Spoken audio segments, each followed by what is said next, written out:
Okay, Masters of Horror, Jennifer. Doesn't quite count as a full movie because it's only like an hour long, but it had some decent, buzz for it, so I decided to review it for this. Now, the plot is cyclical. Having said that, you could probably pretty easily figure out what the ending is going to be after about the first 10 minutes of this. It begins, with a cop, and he sees a guy with a cleaver dragging a woman who he's got bound. He's going to cut her head off with the cleaver. The cop shoots him. The guy's last words are Jennifer. They take the woman in, and her face is deformed. Like her eyes are large and jet black. Her face is all, her lips are kind of like this, and she's got like additional teeth, and her tongue looks like it's covered in boils. But he's strangely captivated by her, because you can tell that she's been beaten and abused like her whole life. He ends up trying to find out what happened to her because she's constantly kind of in his mind. I should point out at this time that he is in a relatively sexless marriage. His son has that weird, like, goth stoner thing going on for him, and he's also kind of an alcoholic. So this woman kind of represents almost kind of like a nobility and like a goodness in him. So he decides to take that woman home. He wakes up the next day and she's like in the bedroom looking at him.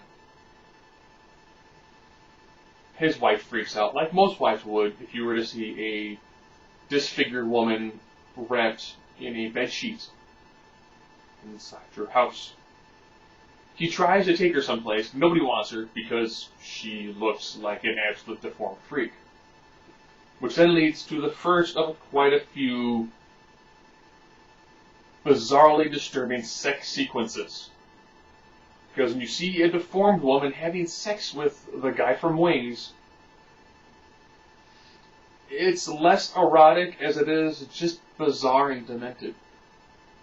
He slowly begins to kind of fall for her. Now bear in mind, she has no dialogue. This is all like the bizarre, like head-turning Michael Myers sort of emotions and just emoting through overall, body language. And she does a beautiful job at that.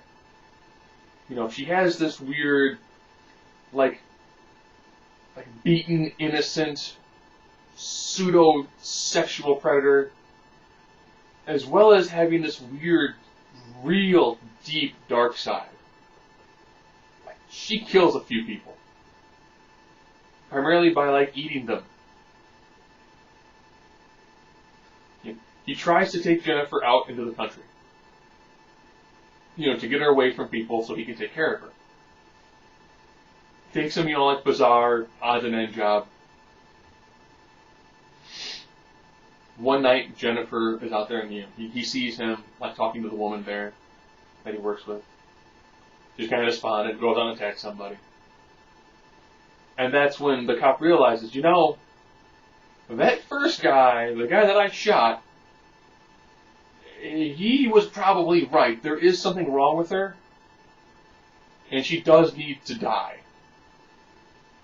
You can't put her anyplace. What do you do? Stuff her on the streets? If you do that, someone's going to pick her up, and she's going to do the same thing all over again. She's going to essentially kind of innocently seduce them, and then begin to kill people.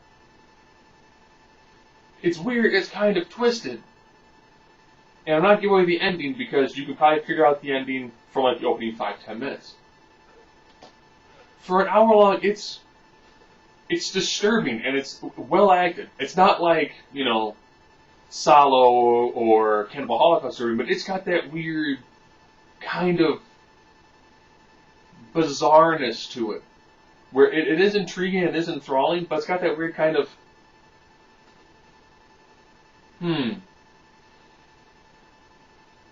This is something kind of bizarre and different.